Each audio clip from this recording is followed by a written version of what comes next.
कहानी के शुरू में हम जॉन विक को देखते हैं जो लड़ने की तैयारी कर रहा था।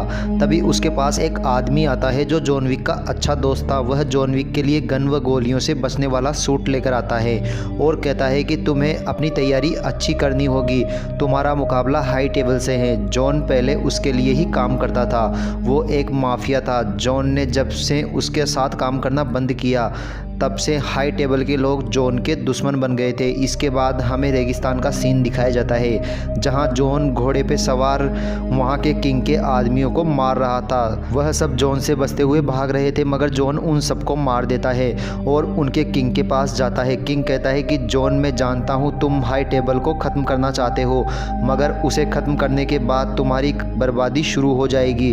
अगर तुमने मुझे मार दिया तो दूसरे आ जाएंगे, यह चलता रहेगा। जॉन कहता है मैंने तो सिर्फ आज़ादी मांगी थी। तो किंग कहता है कि तुम ऐसा सोचते हो तो गलत हो, तुम्हें सिर्फ मौत मिलेगी। लेकिन जॉन उस पर गोली चला देता है और उसे मार देता है। इसके बाद हमें न्यूयॉर्क का सीन दिखाया जाता है। वहाँ हम एक होटल देखते हैं जहाँ होटल के मैनेजर के पास एक आदमी आता है जिसकी एक उंगली कटी हुई थी। वह हाई टेबल से एक मैसेज लेकर आया था। मैनेजर उसे होटल के मालिक के पास लेकर जाता है। उसका नाम विस्टन था। वह विस्टन के सामने एक रेत की घड़ी रखता है और कहता है कि हमारे किंग के मरने के बाद सब कुछ हमारे बॉस मार्कस का है, वो जल्दी ही तुमसे मिलना चाहते हैं। विस्टन अपने मैनेजर को लेकर एक बहुत बड़ी बिल्डिंग में मार्कस से मिलने जाता है। यहाँ मार्कस ने विस्टन को इसलिए बुलाया था क्योंकि बहुत पहले उसने जॉन को मारने के लिए कहा था। वह विस्टन से कहता है कि मैंने तुम्हें जॉन को मारने के लिए कहा था, वो जिंदा कैसे हैं? विस्टन कहता है कि मैंने उसे मार दिया था पर पता नहीं वो जिंदा कैसे हैं। मार्कस कहता है कि वो जिंदा है और उसने हमारे किंग को मार दिया है और भी हमारे हाई टेबल के लोगों के पीछे हैं। तुमने हमें धोखा दिया है, तुम्हें इसकी सज़ा मिलेगी। तब उस रेत वाली घड़ी का टाइम पूरा हो जाता है तो वहाँ बहुत बड़ा धमाका होता है। विस्टन का पूरा होटल तबाह हो गया था। मार्कस का गुस्सा ठंडा नहीं हुआ था, वो विस्टन के मैनेजर को भी गोली मार देता है। आगे हम एक लड़की को देखते हैं जो वायलिन बजा रही थी। उसके पास उसके फादर भी बैठे थे, उनका नाम केन था। उनकी आंखें खराब थी, वो ठीक से देख नहीं सकते थे। केम को भी मार्कस का मैसेज मिलता है और वो मार्कस से मिलने जाता है। मार्कस कहता है कि तुम हमारे सबसे अच्छे किलर हो, तुम आसानी से किसी को भी मार सकते हो। केम कहता है कि मैं जानता हूँ लेकिन वह काम मैं कब से छोड़ चुका हूँ। तो मार्कस कहता है कि सोच लो, अगर तुम अपनी बेटी की जान बचाना चाहते हो तो तुम्हें हमारा काम करना होगा। वह उसे जॉन को मारने के लिए कहता है। हमें यहाँ पता चलता है कि पहले जॉन व केम बहुत अच्छे दोस्त थे। केम ने मार्कस की बात मान ली थी, उसे अपनी बेटी को बचाना था। अब हमें एक होटल दिखाया जाता है जिसकी खास बात यह थी कि यहाँ पर रहने वाले लोग लड़ाई झगड़े नहीं कर सकते थे।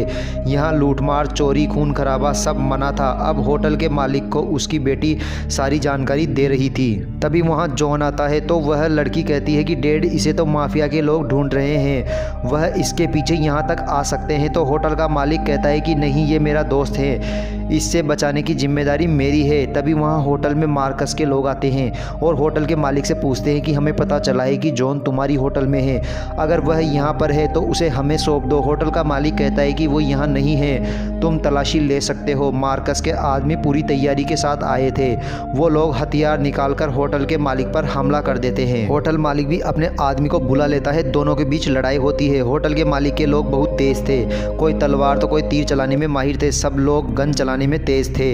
यहाँ होटल मालिक की बेटी भी लड़ती है। तभी जॉन भी आ जाता है, उसने मार्कस के सभी लोगों को मार दिया था। मार्कस का आदमी ये सब देखता है तो वह किम को भी वहाँ बुला लेता है। किम वहाँ आ जाता है। वो आंखों से तो अंधा था लेकिन उसके पास बहुत हथियार थे।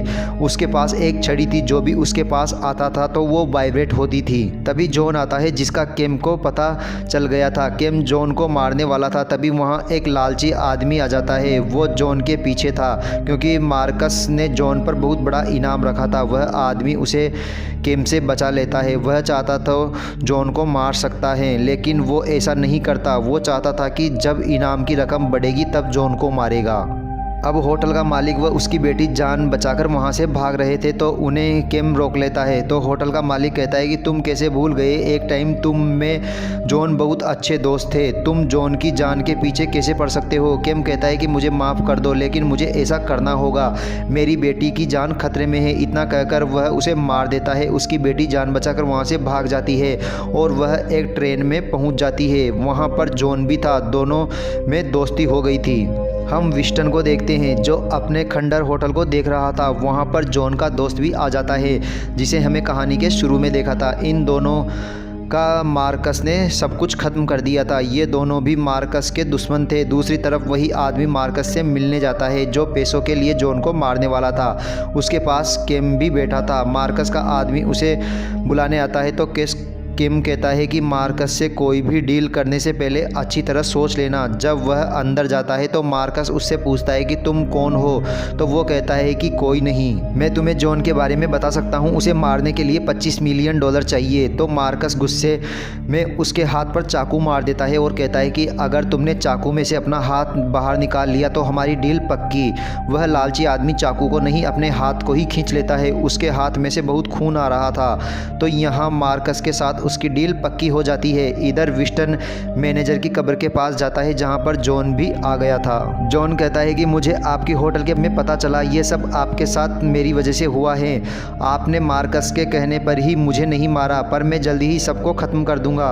विस्टन कहता है कि उस मार्कस के पास एक बहुत बड़ी टीम है, मैं चाहता हूँ कि तुम उसे मुकाबले के लिए कहो, मुझे यकीन है वो तुमसे मुकाबला ज़रूर करेगा। विस्टन उसे यूनिवर्स मुकाबले के बारे में बताता है। इसका मतलब दो घरानों के हेड आमने सामने हो गए, लेकिन जॉन की कोई फैमिली नहीं थी क्योंकि वह बहुत वक्त पहले अपनी फैमिली से अलग हो गया था। जॉन को मार्कस का मुकाबला तो करना था, इसलिए वह अपनी बहन के पास जाता है। वहाँ वो जॉन के गले में रस्सी बांधकर उसे लटका देती है। वहाँ जॉन से बहुत गुस्सा थी। वह जानती थी कि हाई टेबल के आदमी जॉन के पीछे हैं और किसी भी वक्त वो यहाँ पर भी आ सकते हैं, जिनसे उसकी फैमिली को भी खतरा है। जॉन अपनी बहन से कहता है कि मैंने मार्कस को मुकाबले के लिए कहा है, उससे पहले मुझे अपनी फैमिली से रिश्ता बनाना होगा। तो उसकी बहन कहती है कि ठीक है, मैं तुम्हें एक शर्त पर वापस आने का मौका दे सकती हूँ, तुम उस आदमी को मार दो जो हमारे फादर का कातिल है, उसे मार तुम वापस परिवार में आ सकते हो। अब जॉन अपने फादर के कातिल को मारने के लिए निकल गया था। जॉन उस आदमी को देखता है जो उसके फादर का कातिल था। वो ताश के पत्तों के साथ खेल रहा था। वहाँ पर किम व वो लालची आदमी भी था जिसने मार्कस से जॉन को मारने के लिए डील की थी। वो जानते थे कि जॉन यहाँ जरूर आएगा, इसलिए पहले से ही वो उसका इंतजार कर रहे थे। जॉन वहाँ आता है तो वह आदमी कहता है कि जॉन तुम्हारे इतने दुश्मन हैं, ये लोग भी तुम्हें मारना चाहते हैं, चलो पहले एक गेम खेलते हैं। ये ताश खेलना शुरू करते हैं। ताश में वो आदमी जीत गया था। अब जॉन उस आदमी का गला ताश के पत्तों से काट देता है। जब वो जान बचाकर भागता है तो जॉन भी उसके पीछे था। वह उस आदमी के सारे लोगों को मार देता है। अब जॉन उसके फादर के कातिल को मारने जाता है तो वह आदमी भी उसे बहुत मारता है, लेकिन जॉन उसे धक्का दे देता है तो वह सीढ़ियों से नीचे गिर जाता है और वहीं मर जाता है। निशानी के तौर पर वह जॉन ने उस आदमी के सोने के दांत को अपने पास रख लिया था ताकि वह अपनी बहन को दिखा सके। ये सब देख उसकी बहन ने भी उसे अपनी फैमिली में वापस ले लिया था। उनकी रस्म थी कि बाजू पर ड्रैगन का निशान बनवाए कि वो भी जॉन की बाजू पर बनवा देती है। उधर विस्टन मार्कर के पास जाता है और कहता है कि जॉन ने तुम्हें मुकाबले के लिए ललकारा है। ये सुनकर वो कहता है कि इसके लिए तो फैमिली की ज़रूरत होती है, मैं जानता हूँ कि जॉन के पास कोई फैमिली नहीं है। विस्टन कहता है कि ऐसा नहीं है, उसकी फैमिली उसकी बहन है। मार्कस कहता है कि ठीक है, मैं जॉन से मुकाबला करूँगा, लेकिन मेरी तरफ से कोई और आदमी होगा। अब वो दिन आ जाता है कि मुकाबला का फैसला होना था। अब जॉन व मार्कस को एक बहुत बड़ी टेबल पर बिठाया जाता है। उनके सामने स्टील के ताश के पत्ते थे। यहाँ पर इन्हें मुकाबले की शर्तों के बारे में फैसला करना था। जिसके पास ज़्यादा नंबर आएंगे उसका पलड़ा भारी होगा। इस खेल में 3 शर्तें थी। एक तलवार व आदमी। इन्हें अगले दिन ही मुकाबले को शुरू करना था।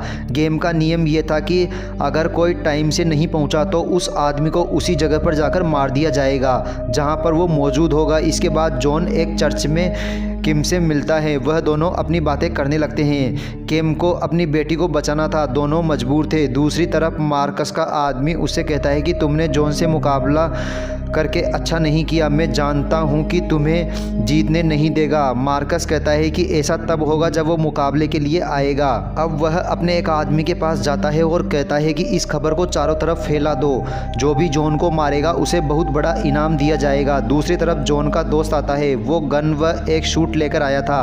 अब चारों तरफ खबर फैल जाती है कि जो भी जॉन को मारेगा उसे इनाम दिया जाएगा। तो शहर के सभी गुंडे जॉन के पीछे थे। वह अपनी जान बचाता गाड़ियों में बैठकर सब पर गोलियां चला रहा था और बहुत से लोगों को मार देता है। यह सब दूर खड़ा किम व लालची आदमी देख रहा था। जॉन अपनी जान बचाकर एक बिल्डिंग में घुस गया था, मगर वहां भी मार्कस के आदमी आ जाते हैं जो लगातार जॉन पर हमला कर रहे थे। अब लालची आदमी जॉन को मारने वाला था। उसे पता चल गया था कि जॉन पर बहुत बड़ा इनाम है। जब उस आदमी के डॉग को मार्कस के आदमी मारने लगते हैं तो जॉन वहां आकर उस लालची आदमी के डॉग को बचा लेता है। यह सब देख वह आदमी जॉन का दोस्त बन गया था। जॉन वहां से निकलता है। रात भी गुजर चुकी थी, अब सुबह होने वाली थी। जॉन को 200 सीढ़ियां चढ़कर पहाड़ी तक चढ़ना था जहां पर उसका मुकाबला होने वाला था, लेकिन यहां पर फिर से गुंडे आ जाते हैं। वो जॉन को मार रहे थे। जॉन उनका मुकाबला करता है। इधर किम व लालची आदमी भी उसकी मदद करने आते हैं और तीनों लड़ते हैं। अब जॉन मुकाबले के लिए पहुंच गया था। इस मुकाबले में किम मार्कस की तरफ से लड़ने वाला था। इन्हें एक गन दी गई और बताया गया कि इन्हें पहली गोली 30 फीट के फासले से चलाई जाएगी, दूसरी गोली 20 फीट व तीसरी 10 फीट से चलाई जाएगी। अब वो दोनों एक दूसरे से हाथ मिलाते हैं और मुकाबले के लिए तैयार थे। जैसे ही इन्हें फायर कहा जाता है, ये एक दूसरे पर गोली चला देते हैं। वो गोलियां दोनों के कंधों पर लगती है और दूसरी बार 20 फीट से गोली चलाने पर वो गोली केम की कमर पर लगती है और जॉन के कंधे पर, और आखिरी गोली केन ने जॉन के पेट में मार दी थी। इस तरह से केम मुकाबला जीत गया था, यानी कि मार्कस ने इस मुकाबले को जीत लिया था। अब वह खुद सामने आता है और कहता है कि जॉन को आखिरी गोली मैं मारूंगा, जो इसके सिर पर लगेगी। मैं अपने दुश्मन को जिंदा नहीं छोड़ता। तभी यहाँ विस्टन कहता है कि शायद तुम गलत सोच रहे हो। जब केम ने गोली चलाई थी तब जॉन ने नहीं। जॉन की गन में अभी भी गोली है। अब जॉन मार्कस के सर पर गोली चला देता है, जिससे वो वहीं मर जाता है।